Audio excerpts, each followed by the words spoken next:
The water burst through the basement door with a sound like the earth itself screaming, and in that instant you understand there is no time left. You feel the icy current wrapping around your legs, pulling, dragging, rising faster than breath. The air smells of mud, rust, and panic. Luna, the golden retriever, does not understand human words, but she understands danger better than anyone upstairs. Somewhere behind her, hidden in darkness, her puppies are crying. Thin, helpless sounds that pierce deeper than thunder. Run, every instinct screams it. The stairs are right there. The door above is open. Freedom is only a few jumps away. But you turn back. The water reaches Luna's chest now, swirling with debris.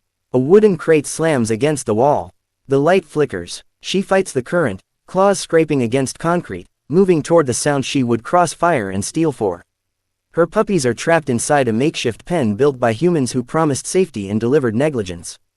Upstairs, voices shout, heavy footsteps. Someone slams a door. Someone else laughs nervously and says it's not their problem anymore. You hear it in Luna's ears even if she doesn't know the words. Abandonment has a sound. It is the sound of locks turning. Hours earlier, the rain had already been wrong. Too loud, too heavy. It fell like punishment. The river near the wealthy estate had swelled, brown and violent, but the owners trusted concrete walls and money more than warnings. The dogs were placed in the lower level because they were temporary. Because they were not family. Because they were easy to forget. Luna remembers the man who fed her. The one who smelled like perfume and impatience. He avoided her eyes when she gave birth. He promised to come back. He always promised. Now the promises are floating away. One puppy is pressed against the wire fence, water up to its neck, eyes wide, paws slipping. Luna pushes her head through the bars, biting, bending metal until her gums bleed. Pain does not matter. Fear does not matter. Only the sound of her children drowning. She grabs the first puppy by the scruff and turns toward the stairs. The current almost knocks her sideways. You feel her muscles scream as she climbs, step by step, water trying to drag the small body from her mouth. At the top, she drops the puppy onto dry concrete. It squeaks. It lives. You want to believe this will work. You want to believe strength is enough. She goes back. The water is higher now.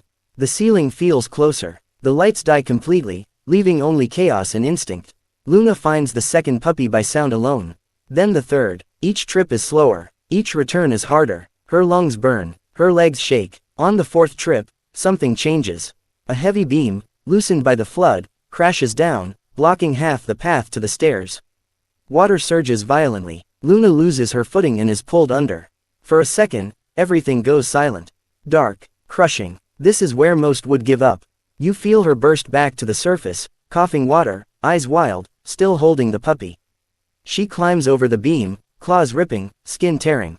Blood mixes with water. She doesn't stop. Upstairs, the storm has forced people into their cars. Engines roar, headlights cut through rain. No one looks back at the basement windows now underwater. No one hears the cries anymore. Except one person. A young maintenance worker stands frozen near the gate, watching the water swallow the lower level. He hears something faint, a sound that doesn't belong to rain. He steps closer. Too late. The entrance collapses inward with a roar. Down below, Luna stands shaking at the top step with the last puppy in her mouth. The water rises past the stairs. There is nowhere else to go. You feel her panic now. Sharp and absolute. The air above is shrinking. The puppy squirms weakly. Luna looks back at the dark below, where one small body never made it out. The sound is gone. Her chest tightens. She pushes the last puppy onto the highest ledge and turns back once more, driven by a need that defies logic. But the current slams her into the wall. Hard. The world spins. Her strength is almost gone. The water reaches her neck. You think this is the end. Then the ceiling cracks. A violent surge of water rushes through, ripping debris aside and tearing a hole toward the outside. Luna is dragged with it, smashing into concrete, losing grip of everything. Pain explodes. Darkness closes in. Above, the maintenance worker stares in horror as the wall bursts outward, water and wreckage pouring into the yard. And in that chaos, he sees a flash of gold tumble into the flood. She was still inside, he whispers. The current carries Luna toward the river, unconscious, battered, sinking. Behind her, on the ledge, the puppy cries alone. And the water keeps rising. The puppy's cry was swallowed by the roar of the river, and in that moment you realize survival is no longer a matter of strength, but of time. Cold water claws at Luna's body as she drifts beneath the surface, her golden fur darkened with mud and blood. You feel her consciousness slipping, the world narrowing to pressure and pain. Instinct still fights inside her, weak but stubborn, whispering one command she has obeyed since the moment her puppies were born. Go back. Don't stop. Never stop. The current spins her hard against a submerged fence. Metal scrapes her side. Air explodes from her lungs in a silent scream. Everything goes dark again. Above the surface, chaos rules. Rain lashes the estate like punishment. The river has broken its banks completely now, turning lawns into a single violent sea. Cars are abandoned mid-road. Alarms scream and then die. The wealthy owners are already gone, safe behind distance and denial, convincing themselves that what they left behind was replaceable. Near the gate, the maintenance worker stumbles forward, soaked and shaking. He heard the sound again. Not rain, not wood breaking, a cry, high-pitched, desperate. No, no, no, he mutters, wading through water that reaches his waist. He doesn't know why he moves.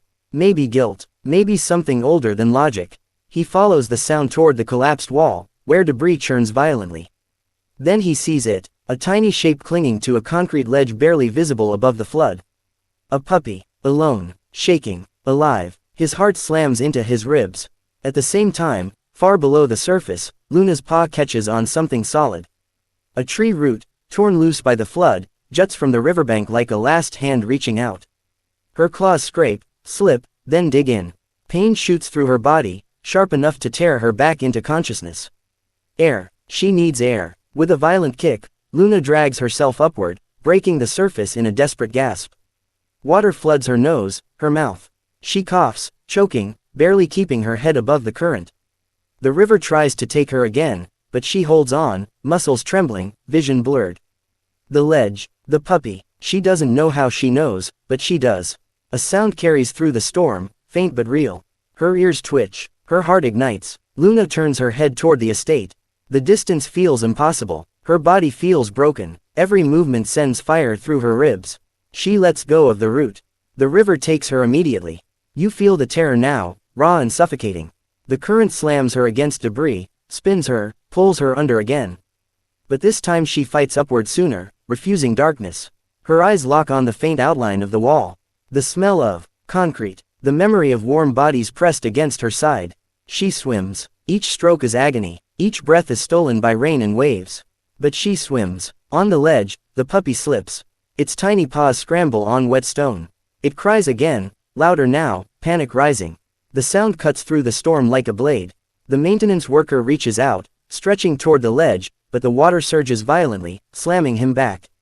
He barely keeps his footing. I've got you, he shouts, though he doesn't know who he's promising. A shape bursts from the water near the wall. For a split second, no one believes what they're seeing. Golden fur, bloodied, alive, dog. The man yells, shock freezing him in place. Luna claws at the wall, slipping, falling back once, twice. The water pulls at her legs, desperate to reclaim her. She tries again. This time, her paws find purchase. She drags herself up, body shaking uncontrollably. Her eyes find the puppy. Relief hits like lightning. She reaches it, nudging it with her nose, checking its breath, its warmth. It squeaks weakly. It lives. You feel her body sag with relief so deep it hurts. But there is no time. The ledge cracks beneath them, a long fracture splitting the concrete. Water forces its way through, widening the gap. The entire structure groans, threatening to collapse completely. The maintenance worker lunges again, fingers brushing Luna's fur. Come on, girl, come on. Luna looks at him. Just for a second, you feel the conflict inside her. The fear of humans who locked doors. The memory of hands that fed and then forgot. Trust is not easy when betrayal is still fresh and bleeding. Another surge hits. The ledge shifts violently. The puppy slips. Luna snaps forward, catching it just in time. Her balance falters. For a terrifying moment, both of them teeter over the rushing water. This is the choice. Let go and survive, or hold on and fall. Luna doesn't hesitate. She clamps her jaw tighter and throws her body sideways, slamming against the wall. Pain explodes through her shoulder. Something cracks, but she stays on the ledge. The man finally grabs her scruff with both hands. The current fights him, ripping at Luna's legs, trying to drag her back. He screams with effort, muscles burning, refusing to let go. Together, inch by inch, they pull free of the ledge as it collapses behind them, vanishing into the flood. They fall backward onto higher ground, soaked, gasping, shaking. For a moment, everything is silent except rain. The puppy wriggles, alive, pressed against Luna's chest. She curls around it instinctively, shielding it with her body despite the pain. The man laughs and cries at the same time. "You did it," he whispers, voice breaking. "You actually did it." But Luna doesn't relax. Her ears prick up. She smells something wrong. Fire. Somewhere upstream, a transformer explodes, sending sparks across the water. Flames lick at floating debris, spreading fast, fed by fuel and wind. The flood is about to become something worse. Luna struggles to stand, legs trembling, eyes locked on the approaching glow. The man follows her gaze, horror dawning on his face. "Oh no," he breathes. The fire is moving toward them, and there is nowhere left to run. The fire reaches the water with a hiss like a living thing waking up, and you know the flood has turned into a trap with no mercy left. Flames crawl across the surface, riding oil and debris, painting the storm in violent orange. Smoke rolls low and thick, burning your throat with every breath. Luna stands unsteady, legs shaking so hard you think they might fold beneath her. The puppy presses against her chest, warm and trembling, unaware that the world has decided to test them one more time. The maintenance worker swears under his breath and scoops up a broken plank, using it to push flaming debris away. "We have to move," he says, panic cracking his voice. Now, Luna doesn't need the words. She feels the heat lick her fur, hears the sharp crackle that promises pain. She turns, limping toward the only place that isn't burning yet, a narrow path along the outer wall of the estate. Every step sends agony through her shoulder. Something inside is torn, maybe broken, but she forces her body forward. You feel her fear sharpen into focus. Survival narrows the world. Protect, move, endure. Behind them, something explodes. A storage shed collapses, sending a wave of fire across the water. The heat punches the air from your lungs. The puppy squeals. Luna lowers her head, shielding it, even as sparks land on her back. Fur singes. Pain flashes white. The man shouts and grabs her collar, half dragging, half guiding her forward. His boots slip in mud and ash. Rain keeps falling, useless now, hissing as it meets fire. Sirens wail somewhere distant, thin and helpless. They reach a bend in the wall and stop short. The path is gone. A section has collapsed into the river, leaving only open water and flames below. The current roars louder here, hungry and fast. On the other side, higher ground waits like a promise they can almost touch. "No," the man whispers. "No, no, no." Luna looks at the gap. You feel her calculate without numbers. Distance, strength, the weight of the puppy. The pain screaming through her body. Jumping would mean letting go of the man. Swimming again, against fire and current, with almost nothing left. Staying means burning. She looks up at him.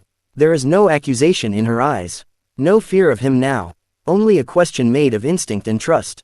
The man swallows hard. "I won't leave you," he says, as if the words themselves could build a bridge. "I swear." The fire surges closer, cutting off retreat. Heat presses against them like a wall. The puppy squirms, whimpering. Luna makes the decision. She steps forward, placing the puppy gently on the man's jacket, nudging it toward him with her nose. You feel her heart tear as she does it. Every instinct screams to keep the small body pressed against her. But another voice is louder. "Save them." The man freezes. "What are you doing?" His hands shake as he gathers the puppy against his chest. Luna steps back. For a second, he understands. Horror floods his face. "No, no, girl, we go together." She doesn't wait. She turns and leaps. The water swallows her in a roar of heat and force. Fire brushes her back as she disappears beneath the surface. Pain explodes. Darkness presses in again. You feel her fighting the current with what little strength remains. Her limbs move slower now. The river drags her under, spins her, slams her against something hard.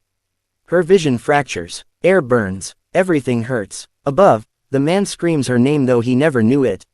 He stumbles to the edge, clutching the puppy, watching the flames race across the water where she vanished. Then he sees it. A flash of gold breaks the surface downstream, caught in an eddy near the bank. Luna's head lifts weakly above the water. She gasps, coughs, sinks again, then claws at mud and roots until she finds purchase. She drags herself onto the shore, collapsing in a trembling heap. Alive, barely. The man runs, splashing through shallow water, ignoring the heat and pain. He reaches her just as her body gives out completely. She doesn't resist as he grips her, doesn't lift her head when he presses his face against her wet fur. "You're safe," he whispers, over and over. "You're safe now." Sirens grow louder. Red and blue lights flash through smoke and rain. Firefighters appear, shouting, hoses cutting through flames. Someone yells about animals trapped. Someone else swears angrily about locked basements and ignored warnings. As they load Luna onto a stretcher meant for humans, her eyes flutter open. She looks around, searching. The man kneels beside her, placing the puppy against her neck. "All of them," he says softly. "You saved them all." Her eyes close again, breath shallow, body finally surrendering to exhaustion. But far above, on the hill where the wealthy estate looms dark and silent, someone watches the flashing lights from behind a window. Someone who knows exactly what was left behind. And who is about to learn that survival has witnesses. Because this story is no longer just about a dog. It's about what happens when love exposes cruelty. Injustice is already moving closer through the smoke. The sirens stop suddenly, and the silence that follows feels heavier than the storm itself. You feel it before anyone says a word. Something has shifted. The danger is no longer only water and fire. It has a human shape now. Luna lies on the stretcher under harsh white lights, her body wrapped in rough blankets that smell of smoke and kuzi-ruki. Every breath rattles. Pain pulses through her shoulder, deep and dull, like something broken that refuses to be ignored. You drift in and out, half dreaming, half listening. Voices overlap. Orders are shouted. Someone says, "Fracture." Someone else says, "She shouldn't have survived." The puppy is gone from your chest. Panic snaps you awake. You try to lift your head, but your body doesn't obey. A sharp whine escapes your throat. Immediately, a familiar scent rushes close. The maintenance worker. His hands are gentle now, careful in a way no one has ever been with you before. "It's okay," he whispers urgently. "I've got them. All of them. They're alive." You feel the truth of it in his voice. Your body loosens just enough to let the darkness pull you back again. When you wake the next time, the world smells different. Clean, sharp, sterile. The rain is gone. The roar of water has been replaced by the quiet hum of machines. You are inside now, somewhere bright and cold. A veterinary clinic. You don't know the word, but you know the smell of medicine and fear and hope all mixed together. Your puppies are nearby. You hear them before you see them. Soft squeaks. Tiny movements. Life. You try to move toward the sound and fail again. Panic flickers, but it's weaker this time. Your body is too tired to fight. You let your head rest back down. A woman's voice speaks softly above you. "Easy, girl. You're safe. You did something incredible." Incredible is not a word you understand. But safe is. Time stretches and bends. Pain fades into something distant, manageable. You drift between sleep and waking, always aware of the small warm bodies nearby. Always counting their breaths without realizing you're doing it. Then the door opens. The air changes instantly. New scents flood the room. Expensive, artificial, controlled. You smell impatience, irritation, something sharp like anger wrapped in cologne. Your ears twitch. Even half broken, you recognize the people who once owned this place. The ones who locked the doors. The ones who left. They're just animals. A man's voice snaps. "We lost half the estate. I'm not paying for hero stories." Your body stiffens despite the pain. A low sound builds in your chest before you can stop it. The maintenance worker steps forward. His voice is different now. Steady, hard. "You left them to drown." Silence slams down. "That's a serious accusation," a woman says coolly. "Be careful." The worker laughs once, sharp and humorless. "I watched her fight a flood you ran from. I watched her bleed while you drove away." You hear papers rustle. Phones come out. Someone whispers. The veterinarian clears her throat. "This dog saved 5 puppies and survived extreme trauma. She'll need surgery and weeks of care." "And who's paying for that?" The man snaps. "I am," the worker says instantly. The woman scoffs. "On your salary." "I already called animal control," he continues, ignoring her. "And the press. And a lawyer." The word lawyer cuts through the air like a blade. You feel the tension spike. Voices rise. The woman's calm cracks just a little. "You had no right. You had every responsibility," he shoots back. Your eyes open fully now. You see them clearly. The man who smelled of perfume and impatience. The woman who never once knelt to meet your eyes. Their faces tighten when they realize you're awake, watching. For the first time, they look uncomfortable. Not because of guilt, because there are witnesses. A phone camera is pointed at them. Someone is recording. You hear a reporter's voice asking questions fast and sharp. Words like negligence, illegal housing, flood warnings ignored. The man's face drains of color. This is getting out of hand, he mutters. Too late. By evening, the story is everywhere. Not told as a fairy tale. Told as evidence. Footage of the flood, of the locked basement, of the golden retriever pulled from the water, of puppies shaking but alive, of owners who fled. The comments are merciless. You don't see them, but you feel the shift in the humans around you. Voices soften when they look at you. Hands reach out gently. People cry without hiding it. You become something more than a dog. You become a mirror. Days pass. Surgery comes and goes. Pain flares and recedes. Your body begins to heal slowly, stubbornly, the way you fought. Your puppies grow louder, stronger. They crawl over you, biting your ears, unaware that they almost never existed. The maintenance worker comes every day. He smells less like fear now, more like resolve. One afternoon, a woman in a dark coat kneels beside you. She doesn't touch you at first. She just looks, really looks. We're removing ownership, she says quietly to the worker. Effective immediately. He exhales like he's been holding his breath for days. And them, he asks, nodding toward the door. They'll face consequences, she replies. Civil and criminal. You don't understand the words. But you understand the tone. Something has turned. That night, as the clinic lights dim and the world finally grows quiet, you feel a strange sensation settle over you. Not pain, not fear, power. Because love survived. Because cruelty was seen. And because the people who thought they could leave you behind are about to learn what happens when the smallest lives expose the biggest lies. Outside, a car slows near the clinic. Someone watches the building far too long, and makes a phone call that will change everything again. The phone clicks off in the dark car, and you feel it like a distant thunderclap rolling toward you. Inside the clinic, Luna sleeps, her body heavy with medication, her breath slow but steady. You drift with her through warmth and darkness, unaware that somewhere beyond these walls, anger has sharpened into intent. People who lose power rarely accept it quietly. People who believe money is armor always strike back. Morning comes wrong, not with sunlight and calm, but with shouting. You snap awake to raised voices echoing through the clinic. Doors slam, feet rush, the smell of fear cuts through disinfectant like smoke. Luna's ears twitch, her body tries to rise and fails. Pain flares, dragging a low growl from her throat before she can stop it. The puppies squeak in alarm. A man's voice slices through the noise. I have every right to see my property.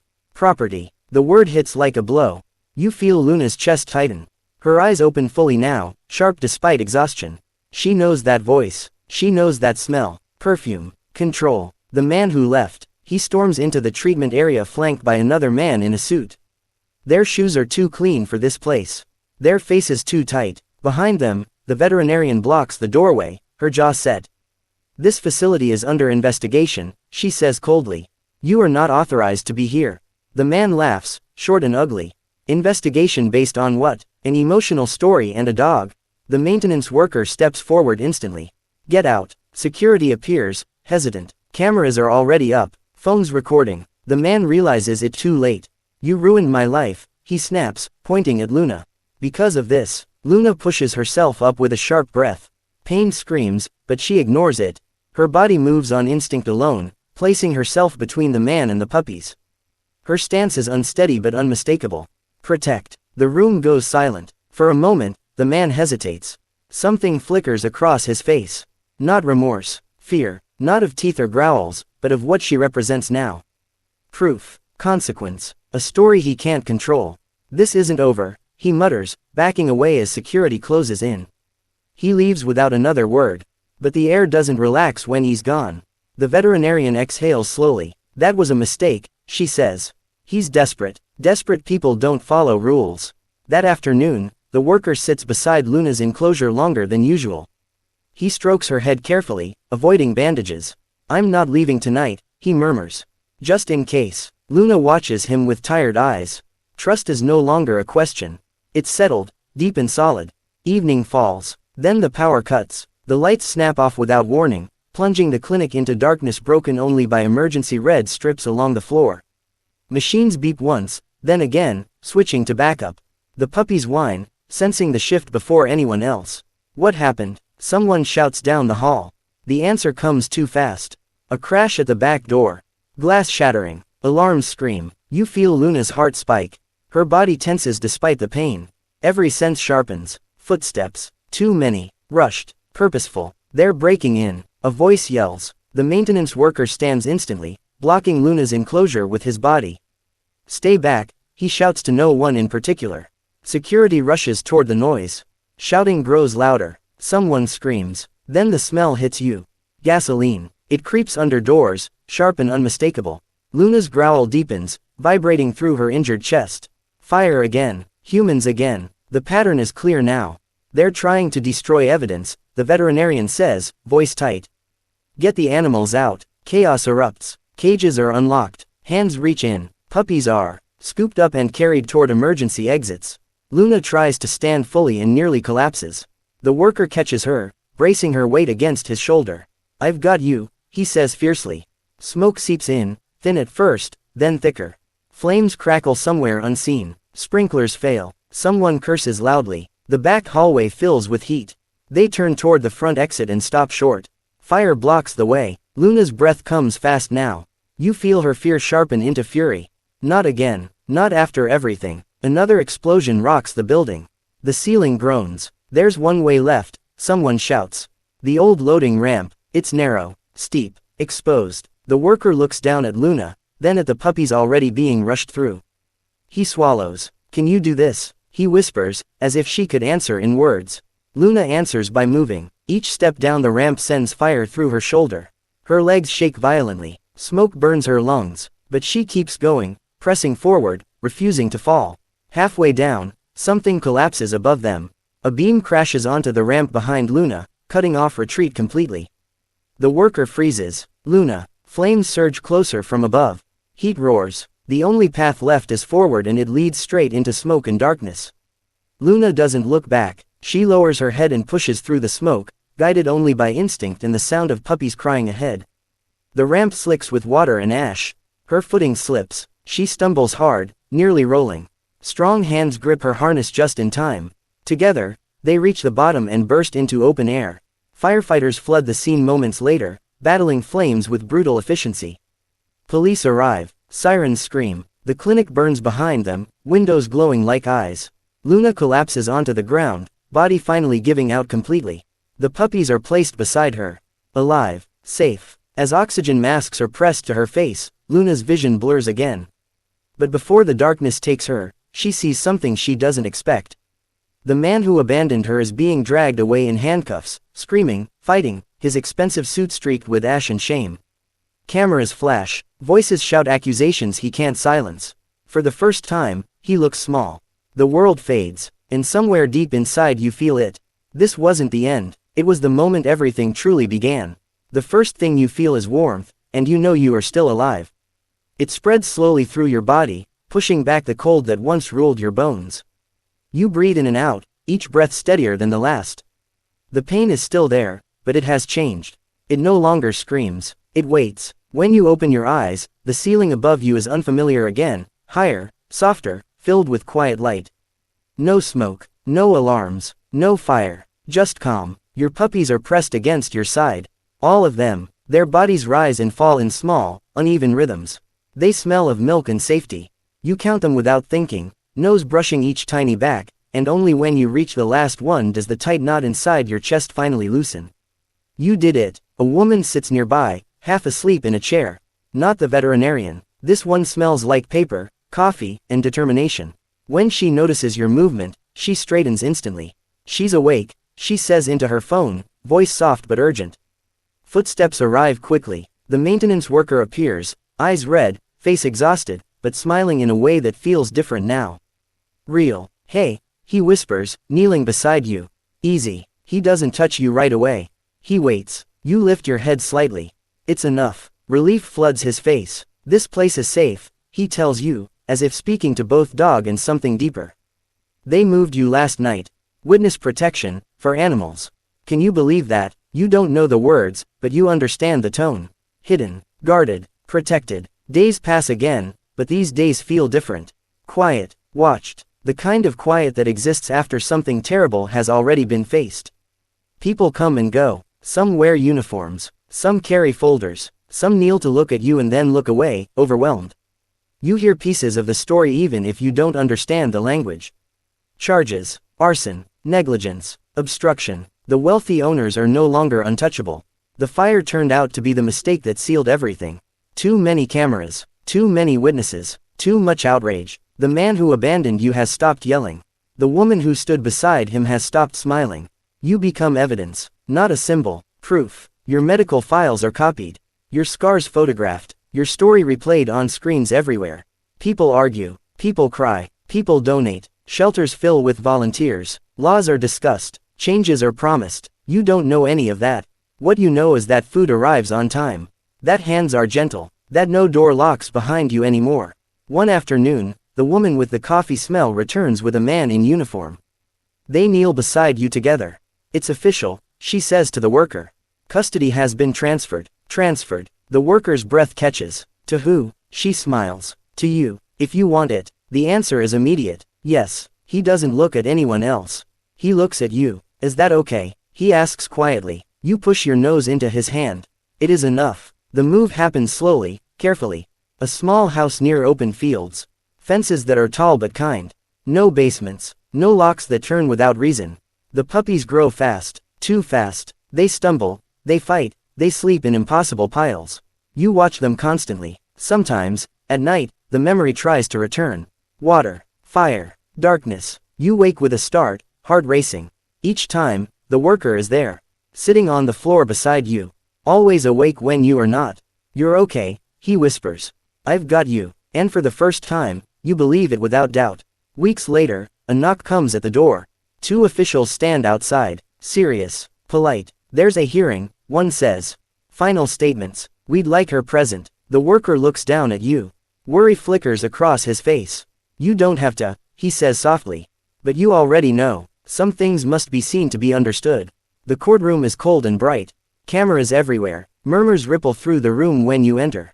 You walk slowly, still stiff, but proud. Your puppies are not with you today. This is not their fight. Across the room, you see them. The man and woman sit smaller than before. Their clothes are expensive, but their confidence is gone. When the man notices you, his face tightens. Not with anger, with recognition. This is the moment he cannot escape. You sit beside the worker. The judge speaks. Words flow. Evidence piles up. Video plays. The flood. The locked door. The fire. The attempt to erase what survived. When your name is spoken, the room stills. You stand. It hurts. But you stand. You don't bark. You don't growl. You don't move. You just look at them. And somehow, that is enough to break what little strength they had left. The woman lowers her head. The man's hands shake. The judge clears his throat. But before the verdict is spoken, something unexpected happens. A woman in the back row stands abruptly, voice trembling. There's something else, she says. Something no one has addressed yet. All eyes turn to her. And you feel it again. That shift. Because the truth is still unfolding. And the next revelation will change everything once more. The woman's voice cuts through the courtroom like a crack in glass, and you feel every head turn before the sound fully settles. There's something else, she repeats, louder now. Her hands tremble, but she doesn't sit back down. Something everyone here deserves to know. The judge frowns. Identify yourself. My name is Elena Moroz, she says. I was the property manager for the estate. I handled the basement, the dogs, the locks. A murmur ripples through the room. You feel Luna's body tense beside the worker. Her ears lift. That smell. Old fear mixed with guilt. Recognition sparks, sharp and immediate. Elena swallows hard. I was told to keep the animals downstairs.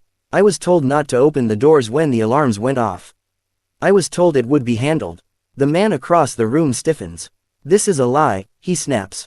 You're trying to save yourself. Elena shakes her head. Tears streak down her face. I already tried that. It didn't work. She pulls out her phone with shaking fingers. I recorded everything. The calls. The messages. The instructions. The courtroom explodes. Order. The judge shouts, slamming the gavel. Order. Elena presses a button. A voice fills the room, amplified and unmistakable. The man's voice. Calm. Dismissive. Lock it and leave. They're just dogs. The sound hits like a physical blow. You feel Luna's breath hitch. The worker's hand tightens unconsciously on her harness. Across the aisle, the woman who once smiled so coolly stares at the floor, face drained of color. Another recording plays. The woman's voice this time. Sharp. Irritated. If anything happens, we deny knowledge. Clean it up. The judge's face hardens into stone. Elena lowers the phone. I was afraid, She whispers. I followed orders, but when I saw the fire, when I saw her pulled from the water, I couldn't stay silent anymore. Silence settles, thick and heavy. Then the judge speaks, voice low and final. These recordings will be entered into evidence. The man slumps back in his chair. For the first time, his anger collapses into something else. Defeat. The verdict comes swiftly after that. Charges confirmed. Sentencing scheduled. The words wash over you like distant thunder. You don't understand them, but you understand the tone. This is not escape. This is consequence. As the gavel falls, the room exhales. People stand. Cameras flash. Reporters rush for statements. The worker kneels beside you, pressing his forehead briefly to yours. It's over, he whispers. But your ears prick again. You sense it before you see it. The woman who once owned the estate watches you from across the room. Not with hatred, not even with fear, with calculation. Later, outside the courthouse, the air feels lighter. Sun replaces rain. People smile through tears. Someone calls you a hero. Someone else kneels to take a photo and then lowers the camera, overwhelmed. You walk slowly, carefully, past it all. A black car idles across the street. The woman slips into it, unnoticed. The door closes softly. The engine hums. She doesn't look back at the courthouse. She looks at you. Through tinted glass, her eyes lock onto yours. Cold, focused. The car pulls away. The worker follows your gaze. What is it? He asks. You don't growl. You don't bark. But your body remains tense long after the crowd fades. That night, back at the house, the puppies sleep in a warm pile, unaware of the world's cruelty or its justice. You lie awake, staring at the door. Something isn't finished. Miles away, the woman sits alone in a dark room, phone pressed to her ear. They took everything, she says quietly. But I won't be remembered like this. A pause. Then, I know someone who can. Help. She hangs up. Outside, thunder rumbles in the distance. And you feel it deep in your bones. The storm isn't gone. It's only changing shape. The knock comes just before dawn, soft enough to be polite, loud enough to carry intent, and you are awake before the sound finishes echoing through the house. You rise slowly, careful of old pain that still whispers when the air turns cold. The puppies stir, then settle again as you move away from them. You stand between the door and the room they sleep in, body angled, ears forward. The worker wakes behind you, already reaching for his phone. Stay, he murmurs. The knock comes again. He opens the door to two figures and a badge that catches the first thin light of morning. We need your help, the officer says quietly. And hers. You don't need words to know what this means. The woman did not disappear. She moved. At the station, the air hums with urgency. Screens glow. Maps cover walls. A name repeats in hushed voices. The woman has filed motions overnight, tried to reroute assets, tried to bury the story under paperwork and distance. It almost worked. Almost. Then a message arrived. A tip. Anonymous. Precise. The officer kneels to your level. We need to find a storage property she still controls. The paperwork is clean, but something isn't. You've been there before. We think she kept records. Maybe worse. You feel the memory stir. Concrete. Oil. Locks. The echo of water in places where water should never be. Your body stiffens, then steadies. You nod. The drive is quiet. Fields give way to industrial sprawl. The building sits alone at the end of a cracked road, a box of gray with a fence that pretends to protect nothing. The air smells wrong. Old fear never truly fades. You move first. Inside, the light flickers. Dust coats everything. Boxes are stacked with care meant to hide haste. You pass rows of silence until a scent cuts through it all. Paper. Ink. Panic. You stop. The worker opens a metal cabinet. Inside are binders. Contracts. Photos. Not just of you, of others. Basements. Kennels. Animals kept out of sight. Corners cut. Warnings ignored. Patterns emerge where excuses once lived. The officer exhales sharply. This is bigger than we thought. A sound comes from the back room. A whimper. You are moving before anyone can stop you. The door sticks. You shoulder it open and find cages. 3 of them. 2 empty. 1 not. A dog lies inside, thin and shaking, eyes dull with the same question you once asked the dark. You step close, slow, low, and let your scent speak before your body does. The dog's tail moves once. Then again. Hands tremble as the lock opens. Outside, as the sun finally clears the horizon, the woman's car is stopped miles away. Sirens close in from both sides. She does not resist when they open the door. She does not look angry. She looks tired. Back at the house, the puppies swarm your legs as if you were gone for years. The rescued dog sleeps nearby, breathing deep and even for the first time in a long while. The worker sits on the floor, laughing quietly through tears. News comes later. Charges expanded, networks exposed, protections written into law with your name spoken aloud in chambers that once ignored whispers.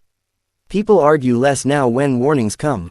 Doors open sooner, locks are questioned. At sunset, you lie in the grass, watching your puppies chase light and shadow. The world is not perfect. It never will be, but it saw you. You lift your head, listening to the quiet you earned. And for the first time since the water rose, the night comes without fear.